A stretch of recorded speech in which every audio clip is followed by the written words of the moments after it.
같은 목소리로 같이 봉독하겠습니다. 여호와께서 이르시되 패역한 자식들은 화 있을진저 그들이 계교를 베푸나 나로 말미암지 아니하며 맹약을 맺으나 나의 영으로 말미암지 아니하고 죄에 죄를 더하는도다. 그들이 바로의 세력 안에서 스스로 강하려 하며 애굽의 그늘에 피하려 하여 애굽으로 내려갔으되 나의 입에 묻지 아니하였도다. 그러므로 바로의 세력이 너희의 수치가 되며 애굽의 그늘에 피함이 너희의 수욕이 될 것이라. 그 고관들이 소안에 있고 그 사신들이 하네스에 이르렀으나 그들이 다 자기를 유익하게 하지 못하는 민족으로 말미암아 수치를 당하리니 그 민족이 돕지도 못하며 유익하게도 못하고 수치가 되게 하며 수욕이 되게 할 뿐임이니라. 네겝 짐승들에 관한 경고라. 사신들이 그들의 재물을 어린 나귀 등에 싣고 그들의 보물을 낙타 안장에 얹고 암사자와 수사자와 독사와 및 날아다니는 불뱀이 나오는 위험하고 곤고한 땅을 지나 자기에게 무익한 민족에게로 갔으나 애굽의 도움은 헛되고 무익하니라. 그러므로 내가 애굽을 가만히 앉은 라합이라 일컬었느니라. 아멘. 성경 말씀은 하나를 빼놓고 나머지는 전부 다 상대화 시킵니다.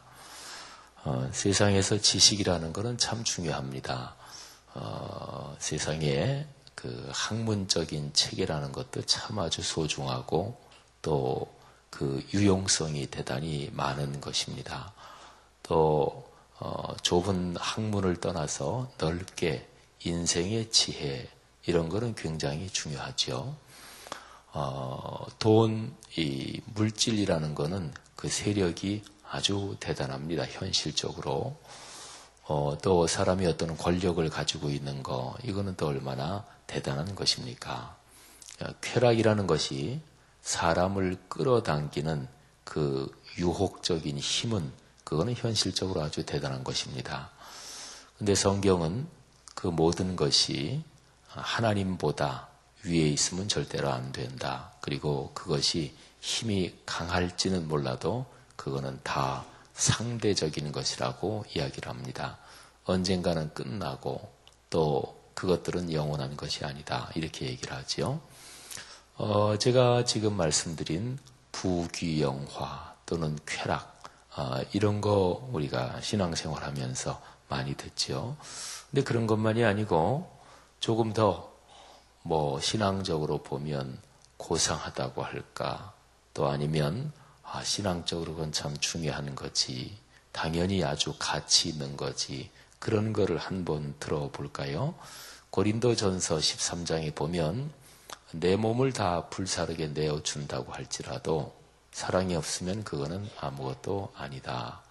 내게 있는 재산을 다 팔아 가난한 사람들에게 나눠준다 그래도 사랑이 없으면 그거는 아무것도 아니다.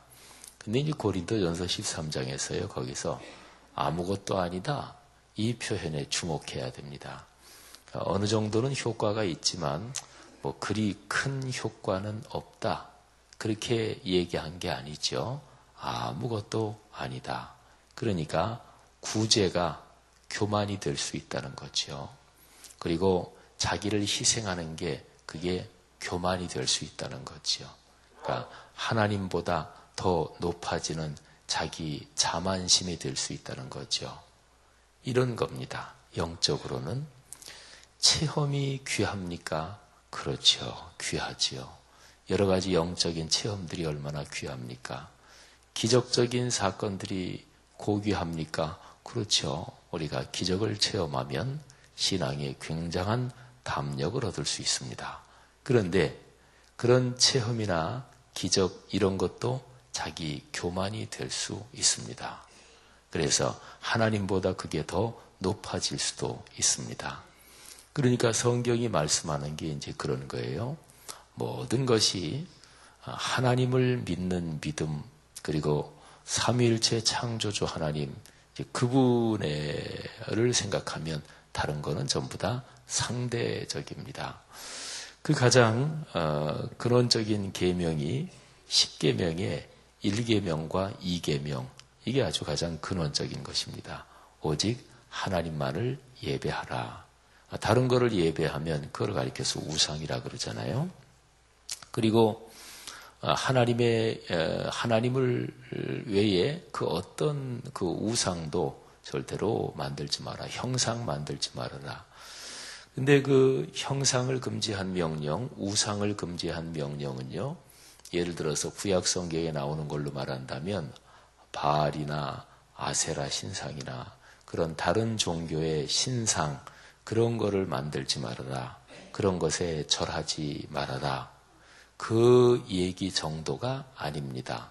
그거는 얼른 이렇게 알게 되잖아요. 아우, 그거 하지 말아야지. 당연하지. 그건 얼른 알잖아요. 근데 그게 아니라 뭐를 만들어 놓고 하나님은 눈에 안 보이니까 이게 하나님이다. 그런 거 하지 말라는 이야기입니다. 그래서 구약에 보면 모세가 시내산에 하나님 말씀을 받으러 올라가죠. 근데 모세가 너무나 늦게 내려오니까 이스라엘 백성들이 불안해졌습니다. 그래서 아론한테 막 채근을 하지요. 우리가 불안해서 못 살겠다. 눈에 보이는 뭘 좀 붙잡고 살아야 되겠다. 그래서 아론이 사람들한테 금으로 만든 거, 장신구 이런 거를 가져오라 그래서 그거를 녹여가지고 금송아지를 만들었습니다. 근데 금송아지 만든 것이 하나님은 뭐 필요 없다. 하나님 뭐 응답도 안 해주시는 하나님 필요 없고 하나님 섬기지 말고 이 금송아지 섬겨라. 그렇게 한 게 아니고요. 금송아지를 만들어 놓고 우리가 섬기는 하나님이 바로 이거다. 이렇게 얘기를 한 거거든요. 그러니까 이제 형상을 만들지 말라. 이제 그런 게 바로 그런 뜻입니다. 여러분, 하나님의 형상, 이거는 하나님은 눈에 보이지 않는 분이니까 하나님은 우리의 모든 것에 가장 최고가 되시는 분이지요. 그래서 하나님의 모든 것은 다 상대화되는 거지요. 그 어떤 것일지라도, 그리고 신앙적으로 가치가 있다고 생각되는 그런 것이 나도 모르게 아주 교묘하게 이게 변조되면서 하나님보다 더 높은 신이 될 수도 있습니다. 그게 아주 교묘한데 그거를 어떻게 막을 수 있을까요? 오늘 여기 본문의 1절, 2절에 보면 하나님께서 이렇게 말씀하십니다. 그들이 계교를 베풀지만 나에게서 나가는 게 아니다. 또 맹약을 맺는데 내 영으로 된 게 아니다. 그러니까 하나님으로 말미암지 않은 것은 다 죄입니다. 죄에 죄를 더하는구나. 그리고 특별히 2절 뒷부분에 아주 주목해야 되는 표현이 나옵니다. 나의 입에 묻지 아니하였도다. 하나님께 묻지 않았다는 거예요. 누구한테 묻되 진실 어린 마음으로 진짜로 그 나오는 대답 거기에 순종하겠다. 그 말씀하시는 그 얘기에 내가 전적으로 순명하겠다. 이런 입장을 가지고 누구한테 묻는다. 그게 바로 신앙 아니겠어요? 우리가 하나님께 묻는 것은 바로 그런 거지요. 하나님의 입에 묻는다. 그러니까 하나님이 말씀하시기를 그들이 나의 입에 묻지 아니하였도다. 하나님의 입에 묻는 게 무엇인가요? 그게 바로 기도하고 또 하나님의 말씀을 듣고 그러는 거지요. 기도는 두 가지가 있습니다. 말씀 드리는 기도가 있고 하나님의 말씀을 듣는 기도가 있습니다. 그러니까 성경 말씀을 우리가 듣는 것은 어떤 면에서 기도의 한 형태라고 볼 수가 있고 또는 성경 말씀에 대한 게 그게 곧 기도라고도 볼 수가 있습니다. 그러니까 우리가 신앙생활 하면서 보통 얘기하는 말씀, 기도 이 두 가지는 따로 떨어진 두 가지가 아니라 이 두 가지는 그냥 하나입니다. 그러니까 말씀, 기도 이게 하나지요. 그 하나를 한마디로 표현하면 말씀 묵상 이렇게 얘기할 수 있습니다. 이런 식으로 보면 성경 말씀에서 실패한 사람들의 기록들이 많이 나오는데 하나님 앞에서 실패한 사람들의 기록, 그들이 실패한 것은 공통점이 있습니다. 그거는 말씀을 묵상하지 않아서 그렇습니다. 하나님의 말씀을 주야로 묵상하라고 그랬지요. 여호수아 1장 8절이나 시편 1편이나 또는 시편 128편이나 성경은 수많은 곳에서 하나님의 말씀을 주야로 묵상하라고 했습니다. 그걸 안 해서 그런 거죠. 하나님의 말씀을 옆에 두고 그리고 그 말씀을 늘 묵상하면서 그렇게 살아야 되는데 그걸 안 한 거지요. 이스라엘 백성의 왕, 통치자들에게 가장 근원적인 명령이 있는데 그것은 왕들은 하나님의 말씀을 옆에 놓고 그 말씀에 순종해야 했습니다. 그 말씀을 묵상해야 했어요. 그걸 안 하니까 그러니까 실패하는 거죠. 하나님의 말씀을 지식적으로 안다고 되는 게 아닙니다. 그 지식이 교만이 돼서 말씀 묵상의 길을 막습니다. 하나님의 말씀에 내가 익숙해져 있다. 그것도 조금 문제가 될 때가 있어요. 매일매일 새로 하나님을 만나고 매일매일 하나님의 음성에 귀를 기울여야 되는 거죠. 살아계신 하나님을 만나는 거니까. 우리의 삶에 하나님께서 무엇이라고 말씀하시는지 또 삶의 모든 것을 하나님의 입에 겸허하게 질문하는 그리고 하나님의 말씀을 기다리는 그런 복이 있기를 바랍니다. 말씀에 쭉 내려가 보면 이스라엘 백성들이 애굽의 도움을 구하러 내려가는 거예요. 애굽은 이스라엘에서 이렇게 남쪽으로 내려갑니다. 그런데 애굽의 도움을 구하러 내려가는데 그게 도움이 안 된다. 그게 오히려 수치가 된다. 수욕이 된다. 4절, 5절 말씀에 계속해서 수치, 수욕 이런 단어가 한 5번 정도가 반복이 됩니다. 이스라엘 민족이 수치를 당하기 위해서 애굽에 내려가는 건 아니죠. 지금 강한 나라, 강한 세력들 그 앞에서 바벨론의 세력 앞에서 이게 국가적으로 또 민족적으로 점령당해서 수치를 당할 것 같으니까 애굽으로 내려가는 거예요. 그러니까 수치를 피하기 위해서 내려가는 거죠. 그런데 하나님은 이사야를 통해서 말씀하십니다. 애굽에 구원을 얻으러 가는데 그게 구원이 아니다. 수치와 수욕이 된다. 신앙인이 살아가면서 하나님 이외의 다른 그 어떤 것을 의지하는 것은 궁극적으로 그게 나의 수치가 되지 나의 구원이 되지 않는다 하는 것을 오늘 우리는 이 말씀을 통해서 다시 한번 마음에 새겨봐야 할 것입니다. 그런데 그 당시 이스라엘 백성들이 애굽으로 내려가는데 이스라엘 백성들이 애굽으로 내려가는 그 길이 말이죠. 편하고 좋은 길은 다른 세력에 의해서 다 막혀 있었어요. 그래서 어려운 길을 통해서 사막, 광야를 통해서 애굽으로 내려가야 했습니다. 그 표현이 6절 말씀이에요. 네겝 짐승들에 관한 경고라 사신들이 그들의 재물을 어린 나귀 등에 싣고 또 낙타 한 장에 보물을 싣고 암사자, 수사자, 독사, 불뱀이 나오는 위험하고 곤고한 땅을 지나 그래서 자기에게 무익한 민족에게로 갔다. 애굽으로 갔다. 그런 얘기죠. 그러니까 그 어려운 땅을, 어려운 그 지역을 통과해서 애굽까지 내려가는데 얼마나 힘이 들었겠어요. 얼마나 비용이 들었겠어요. 얼마나 노력하고 애썼겠어요. 여러분, 사람은요, 생존하는데 비용이 듭니다. 살아가는데 애를 써야 돼요. 노력해야 됩니다. 어떤 방식으로 살아가든지 비용이 들고 애를 쓰고 노력해야 됩니다. 하나님을 섬기며 살아가지 않고 다른 거를 해도 어차피 비용은 들어요. 어차피 노력해야 돼요. 어차피 애를 써야 돼요. 그런데 우리 신앙인은 신앙생활하면서 어떨 때 이제 머리가 이렇게 돌아가는 거죠. 하나님을 섬기고 또 하나님의 뜻을 따르려니까 많이 힘들 것 같아요. 그리고 비용이 많이 들 것 같아요. 그러니까 일반적으로 얘기하면 사람은 이렇게 보다가 비용이 적게 들어가는 거를 선택을 하잖아요. 그래서 하나님 이외에 다른 거를 이렇게 보니까 이쪽이 비용이 적게 들어갈 것 같아요. 이쪽이 별로 노력 안 해도 괜찮을 것 같아요. 그러니까 이제 글로 가는 거죠. 근데 그게 비용이 적게 드는 게 아닙니다.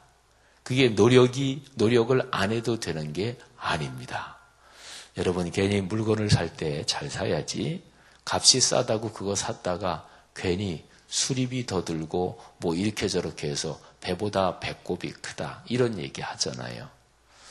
사람은 살아가는데 어차피 숨 쉬고 존재하는 것 자체가 말하자면 비용이라고 얘기할 수 있습니다. 그런데 엄격하게 따지면 하나님을 섬기는 게 오히려 비용이 제일 적게 듭니다. 제일 노력과 수고가 어떤 면에서는 적게 든다고도 얘기할 수 있습니다. 그러니까 착각을 하는 거지요. 하나님 이외에 다른 것을 섬기고 다른 길로 가고 그 비용이면 하나님께 얼마든지 충성하고 예배할 수 있습니다. 남을 미워하는데 비용이 얼마나 많이 드는 줄 아십니까? 남을 미워하는 거는 굉장히 고비용 저수익 행동입니다. 남을 미워하려면 내 마음속에서 이게 미움의 감정이 막 솟구쳐 오르잖아요. 미움의 감정이 솟구쳐 오르고 그 사람을 욕이라도 육두문자를 써서 욕을 하고 그러려면 이 솟구쳐 오르는 미움을 한 군데로 집중해서 그 독을 강하게 해서 팍 내뱉어야 돼요. 남을 계속해서 미워하려면 내 생각이라는 마당에서 그 사람에 대한 원망을 계속해서 유지해야 돼요. 그 사람이 잘못되고 내가 옳다 그런 논리를 계속 개발해야 돼요. 여러분, 이게 비용이 얼마나 많이 드는지 아십니까? 누구를 미워하는 미움에 사로잡히면 이 마음속에 좋은 생각이 안 들어오죠. 그죠? 그러니까 좋은 생각을 할 수 있는 여력이 없는 거예요. 그 미워하는 거기에 남을 미워하는데 내가 맞다. 그 사람이 당연히 잘못됐다. 나는 정당하다. 그런 논리를 계속 개발하느라고 머리를 돌리지, 또 도끼를 계속 끌어모으지, 그리고 또 그런 거를 남에게 험담하느라고 휴대전화 걸고 막 그러니까 휴대전화비 나가지. 이게 비용이 무지무지하게 드는 거예요. 근데 보통은 생각하기를 남 미워하면 고소할 거라고 생각해요. 그게 진짜 고소한 거냐? 그게 아닌 걸 우리는 다 압니다. 예를 제가 하나 들은 거예요. 남을 미워하는 게 얼마나 비용이 많이 듭니까? 그러면 그렇게 비용이 많이 들어서 내게 돌아오는 게 뭡니까? 내가 얻는 수익이 뭐예요? 없어요. 그러니까 고비용 저수익이라고 그러는 거예요. 사랑하신 여러분, 우리 그리스도인이 하나님을 섬기는 거 말고 다른 길로 가는 이유가 무엇일까요? 그게 이제 어리석어서 그러는 거겠죠, 근본적으로 보면. 근데 다른 식으로 보면 그게 영적인 문제라서 그런 거예요. 제가 지금 말씀드린 것처럼 조금만 찬찬히 생각해 보면 사실은 누구나 다 압니다. 그런데 이게 사탄이 역사하는 영적인 문제라서 그런 거예요.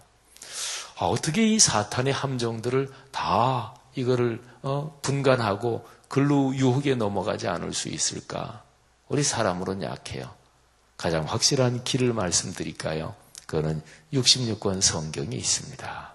66권 성경을 진리의 말씀으로 믿고 이 성경을 읽고 그리고 예배 시간에 선포되는 설교 말씀에 귀를 기울이고 겸허한 심정으로 그 말씀을 듣고 그 말씀대로 사는 것, 이게 바로 사탄의 유혹에 넘어가지 않는 길이에요.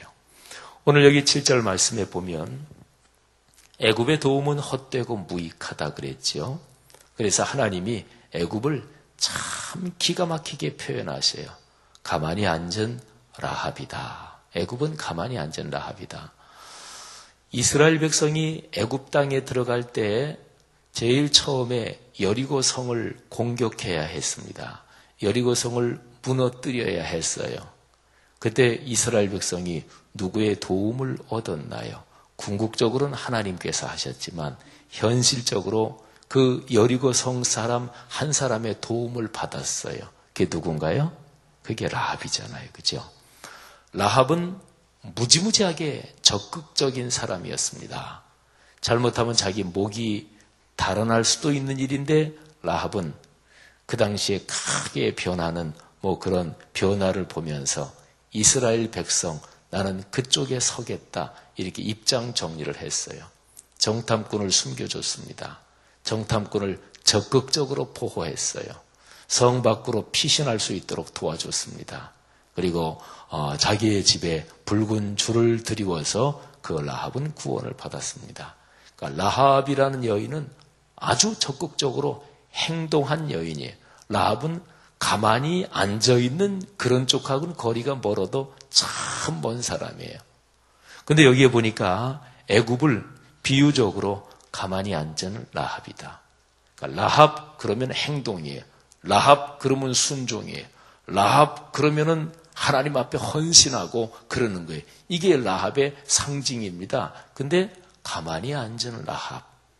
여러분, 이거 참 멋진 표현 아니에요? 여기 밑에 영어 성경을 보면 라합을 뭐라고 표현했냐면 영어 성경 표현이 참 아주 멋있어요. Do nothing. 아무것도 안 한다. Do, 그거는 한다 그런 얘기죠. Nothing, 아무것도 안 한다. 라합은 뭐냐? 아무것도 안 함. 이게 라합. 애굽이 그렇다 그런 얘기예요. 여러분, 하나님 이외에 다른 길을 따르는 것이 그것이 막 활동하면서 우리를 도와줄 것 같아도 그런데 아니다.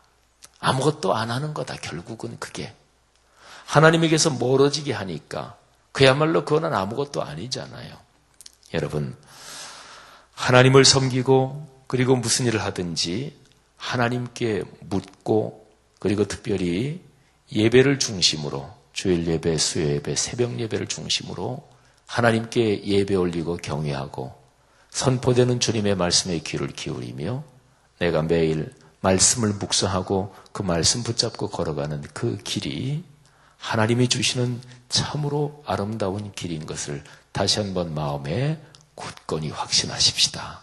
그래서 우리가 걸어가는 길이 그 어떤 다른 어려움도 넉넉하게 이겨낼 수 있는 하나님의 길이 되시기를 바랍니다. 기도하겠습니다.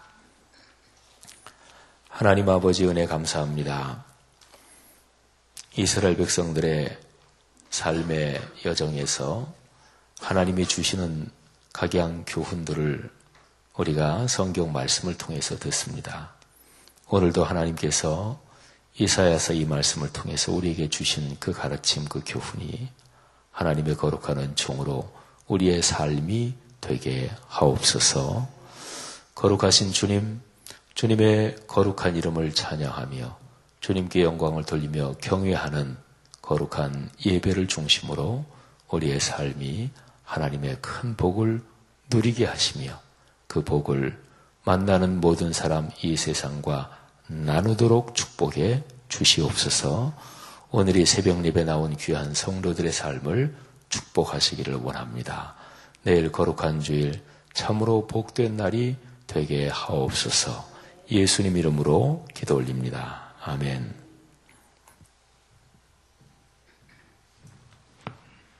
주신 말씀 마음에 품고 공동 기도문 5번 사역 같이 기도하겠습니다. 집내자 부분 제가 먼저 하겠습니다. 성경대로 우리 사역의 지평이 온 누리를 품게 하옵소서. 위원회 사역, 교구 사역, 말씀삼 성경대학 사역을 축복하셔서 말씀과 성령의 충만으로 인격과 일상이 거룩해지게 하소서. 예수 그리스도를 본받아 하나님과 사람을 사랑하되 목회자에게 섬김과 희생, 평신도에게 겸손과 헌신을 주옵소서. 한 사람을 사랑하고 세우는 일이 사역의 근원이 되게 하시고 하나님 나라에 헌신하는 작은 모임을 거룩한 영으로 채우시며 우리 사역이 사회 변동과 역사 흐름을 이끌어가게 하옵소서.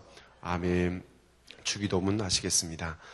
하늘에 계신 우리 아버지, 아버지의 이름을 거룩하게 하시며 아버지의 나라가 오게 하시며 아버지의 뜻이 하늘에서와 같이 땅에서도 이루어지게 하소서. 오늘 우리에게 일용할 양식을 주시고 우리가 우리에게 잘못한 사람을 용서하여 준 것 같이 우리 죄를 용서하여 주시고 우리를 시험에 빠지지 않게 하시고 악에서 구하소서. 나라와 권능과 영광이 영원히 아버지의 것입니다. 아멘. 지금 들은 말씀이 내 삶으로 이어지게 하옵소서. 한우들을 축복하시고 질병을 극복하는 믿음과 실질적인 치유의 은혜를 주옵소서. 여름 해외 아울리치와 또 국내 단기 선교를 위해서 특별히 기도해 주시고 잘 준비될 수 있도록 기도해 주시면 좋겠습니다. 말씀 삶 성경대학 사역이 발전하여서 한국교회를 잘 섬길 수 있도록 기도해 주시고요. 전도 대상자를 품고 기도하고 전도하는 사역에 성도들이 진지하게 참여하게 하옵소서. 2013년 꿈송 페스티벌을 통해 하나님의 말씀을 깊게 맛보게 하옵소서. 올 한 달 동안 진행되는 다음 세대 사랑 축제를 통해 다음 세대를 향한 관심과 사랑이 넘쳐나게 하옵소서. 주일 예배를 섬기는 사역자들, 말씀을 전하실 목사님과 목회자들에게 하늘의 능력을 입혀 주옵소서. 여러 가지 기도 제목으로 아뢰시고 각자 기도를 하나님께 아뢰신 후에 자유롭게 돌아가시겠습니다. 다 같이 기도하시겠습니다. 하나님 아버지, 감사합니다. 내 삶으로 이어지게 하옵소서. 하나님 하늘을 주옵시고 질병을 극복하는 믿음과 실질적인 치유의 은혜를 허락하여 주옵소서. 우리 많은 성도들 가운데 병원에 입원해서 치료를 받으시고 집에서 하나님의 주께 계신 분들도 계십니다. 하나님 발목을 간결하게 붙들어 주시고 하나님 질병을 극복하는 믿음과 실질적인 치유의 은혜를 허락해 주시옵소서. 하나님의 아울리치와 국내 아울리치가 준비 중에 있습니다. 아버지께서 특별하게 붙들어 주시옵소서. 오 주님, 기도로 준비하게 해주시고 주님 앞에 정말 겸손하게 주님을 바라보며 오 주님 준비해 나가는 귀한 성을 기도할 수 있도록 도와주시옵소서. 성령으로 충만케 하여 주옵소서. 하나님의 말씀을 붙잡고 믿음으로 한 걸음 한 걸음 준비해 나가는 귀한 성을 기도할 수 있도록 도와주옵소서. 하나님 우리 교회 말씀 삶 성경대학 사역을 축복하옵소서. 우리의 귀한 사역이 더 발전하게 해주시고 이것을 통해서 한국교회를 섬기는 하나님 귀한 사역이 될 수 있도록 도와주옵소서. 전도 대상자 VIP를 보고 기도하고 있습니다. 하나님 이 귀한 사역에 성도들이 정말 진지하게 마음과 힘과 뜻을 다해 이 일에 참여할 수 있도록 도와주시고 하나님이 잠시한 공성 목사님을 하나님의 말씀을 더 깊게 체험하고 맛보는 귀한 시간들이 될 수 있도록 도와주시옵소서. 하나님 5월 다음 세대의 사랑 축제를 통해 하나님 저희 교회 안에 우리 한국교회 안에 다음 세대를 향한